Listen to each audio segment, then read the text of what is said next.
Hi everyone, it's Az here from HeelvsBabyface. Yesterday I took most of the day off, needed to rest, needed to try and get the voice recovering. How much better does it sound today when I don't do an 8-hour Witcher stream? Might be doing one tomorrow, might be a little bit longer than 8 hours. When the electricity board turned my electricity back on, which they're going to be turning off tomorrow, happy birthday to me. And I missed out on some very interesting Velma stuff.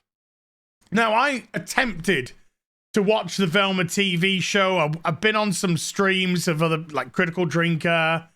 Did some stuff with Mauler and EFAP.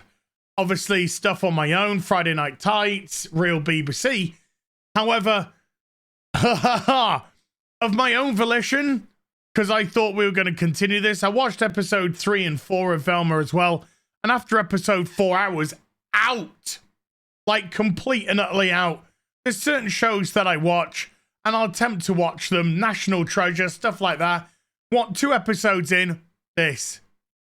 It's just this nonsense. Absolute trash. But Velma was something spectacular because it was so mean and nasty and just horrible. It's just full of hatred. Nothing more. Now, the actors of the show, I mean, not that I believe a single solitary word that comes out of Hollywood voices' mouths, but actors in the show said, oh no, Velma is a love letter. We love Scooby-Doo. This is an appreciation of our love. I've got a 15-inch cock. See, lying is really easy to do. It means nothing. There isn't a scrap. Hey-oh! There isn't a scrap of love in this show whatsoever for Scooby-Doo. It's just another narcissistical Hollywood disgusting POS who has taken over a beloved franchise so they can spout their hatred and division. That's all it is. And this show is full of nothing but racism, bigotry, misandry. It's disgusting. And after that 4th episode, I'm out. I'm done. Good day, sir. Good day. So I wake up this morning, 8 a.m., nice and refreshed.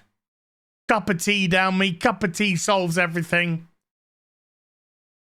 And I see a little bit of this. DeLisle. DeLisle Griffin. Now, DeLisle is a voice actress, and I've gone through her body of... Easy, Tiger. I've gone through her body of work on IMDb. Very much in demand. Very much in demand. She has a huge body of work. Good stuff, you know, stuff which people like. And she, I believe, was the latest iteration of Daphne in their animated Scooby-Doo stuff. So that dates back to the 2010s and into the 2020s. And I say Scooby-Doo because I'm separating Scooby-Doo from Velma. So yesterday, she tweets out this. Now, this is a picture from Unilad. Velma becomes worst rated animated TV series in IMDb history. And she says, Jeepers! Hashtag Velma Dinkley. Now, obviously, Jeepers is what Daphne says when something is amiss. Something is, oh my. And of course, Velma herself says Jinkies. Jinkies and Jeepers. So yeah, she's kind of poking a little bit of fun at the fact that the show is so poorly received. I can understand that. Number one, if she's just a decent human being, she'll see the show for exactly what it is. Full of hatred, full of racism, full of misandry, full of bigotry. Horrible, disgusting, disgraceful show that took beloved, wholesome characters that were just trying to clean up the mysteries in their neighborhood type of business and turned it once again into a political hot pot of divisional mess. So just anyone with any humanity about them will see this. And that's why there's been shill media sites, but we'll contradict this in a minute. There's been some shill media sites, of course, going, Velma's amazing, Velma's great. CBR were defending it. Then suddenly they weren't. Shaggy, or Norville in this case, is an amazing character and not just some dog which Velma keeps on a leash and strings around. All he does is do anything, sell his kidney, anything to try and go on a date with this piece of shit here. Terrible, terrible show. All they talk about is, oh, even though this white person in the show is innocent, it's good that he's jailed or being perceived as guilty anyway because of the color of his skin. We're going to solve racism by being racist. We're going to solve racism by never stop talking about the color of people's skin. And if you're not white, how you're a victim. That's all this is, over and over and over again. They're not trying to solve racism. They're not trying to plant a flag in the ground and say, no further than this. No, they're stoking the fires of divisional separation. They're stoking the fires of racism. Because when you then criticize them, they then hide behind, oh, well, I'm a brown woman. You're a racist. That's a black man. You're a racist. It's a disgusting show laid with tricks and traps to try and get people to criticize it so it can play the victim card.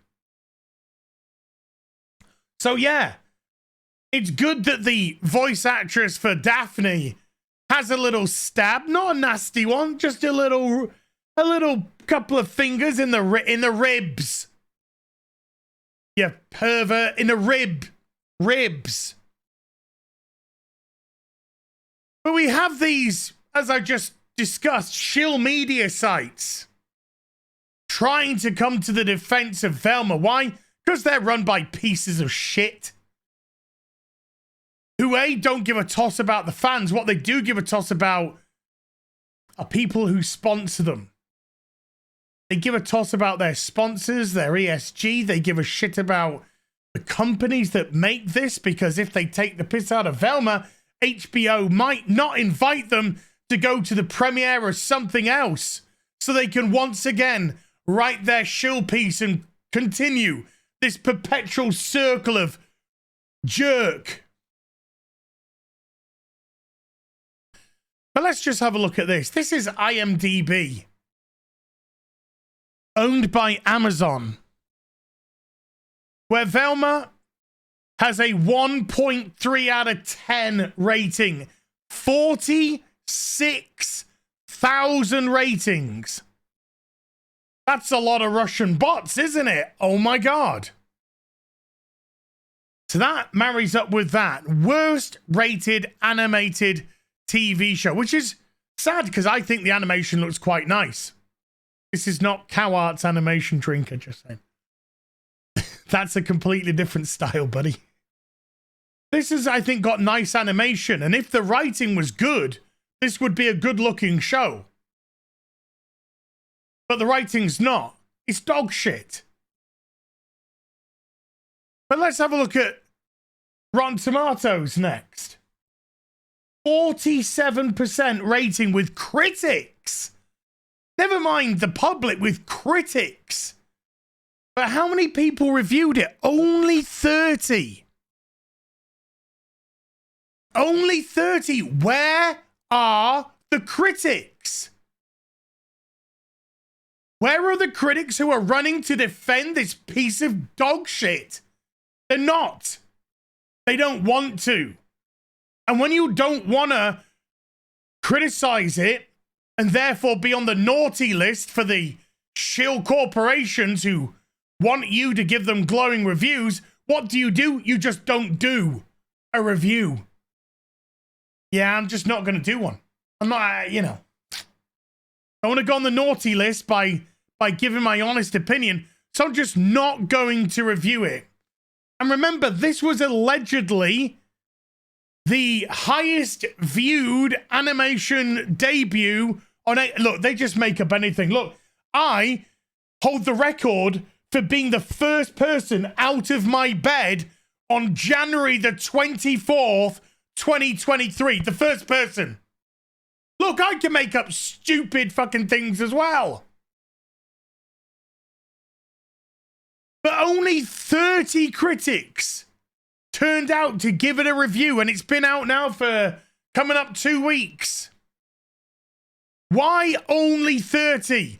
Because they don't want to get blacklisted by the corporations for giving it a bad review. So you're going to have your shills, and you're going to have your people that actually want to post an honest review from the critics. And the audience, even the audience, 6%. Less than 10,000 people. Even the audience can't be bothered to turn out en masse with this one. Don't care. These numbers do not marry together with the alleged success of the show. And if it has been greenlit for a season 2, because a season 2 is already in the works, that season 2 was already underway before the show was released. So this isn't it getting renewed off being so great. This is stuff which is already in preparation. Whether or not they decide to release any of it is a different kettle of fish. But if it does come, it's stuff that was already in preparation or made before the show came out. And finally, let's have a look at Metacritic. Metacritic, 14 critics for a 59 out of 100. 14. They can't be bothered to turn up. They don't want to touch this. They don't want to give the truth because they know it will impact their shieldom. Viewing score, only 455 people gave her a viewing score either. Again, can't be bothered. 0.4 out of 10. That's 0.4 too many. So great to see somebody who probably cares a lot about the franchise, cares a lot about the character that she played, having a little pokey in the ribs at narcissistical, vile people who've just shit all over this very wholesome, very loved franchise for decades. See you in the next video. Bye for now.